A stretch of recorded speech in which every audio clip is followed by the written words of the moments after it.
Ке останат ли пациентите со ретки болести без терапија од следниот месец? Ова прашање ги мачи зашто помина цел месец откако беше отворен тендерот за избор на фирма која ќе набавува лекови за ретки болести, а се уште не е објавена одлуката на тендерската комисија. И овој тендер доцнеше зашто требаше да се спроведе на почетокот на годината. Не можам да верувам дека се носи одлука месец дена и дека се уште не е донесена истата.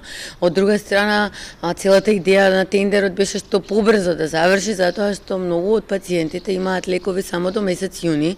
Згора на се има пациенти што беа диагностицирани минатата година и беа ставени на листа за оваа година од овој тендер да добијат лекови, што значи и нивното време на чекање се пролонгира и на крајот ќе испадне во јули месец луѓето да имаат недостиг на терапија. Тоа не е добро, затоа што кога ова е доживотна терапија. Меѓу 13 фирми кои се јавиле на тендерот на Министерството за здравство е EU Synergy по потекло од Турција. Таа дала најниски цени за увоз на 42 од 46 лекови.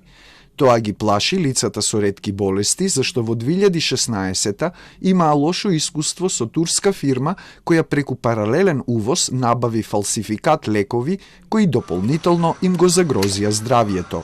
Институциите не уверуваат дека тоа нема да се случи, но самото одговлекување изгледа многу проблематично и не ми е јасно зошто се случува. Не можеме да добиеме одговор зошто не е се уште донесена одлука. Од комисијата минатиот месец за Телма рекоа дека трае постапката за евалуација на документите од фирмите кои се јавиле на тендерот, меѓу кои е и EU Synergy. А денеска од нив не добивме одговор зошто се уште не е избрана фирмата која треба да набави лекови за ретки болести.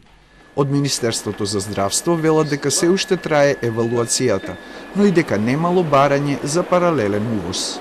Во консултација со Агенцијата за лекови и медицински средства, информираме дека неколку години наназад нема барања за добивање одобрение за паралелен увоз, откако во Законот за лекови се воведени повисоки критериуми во однос на барањата за обезбедување на сертификати за квалитет на лековите од паралелен увоз при нивно одобрување во промет и при увоз.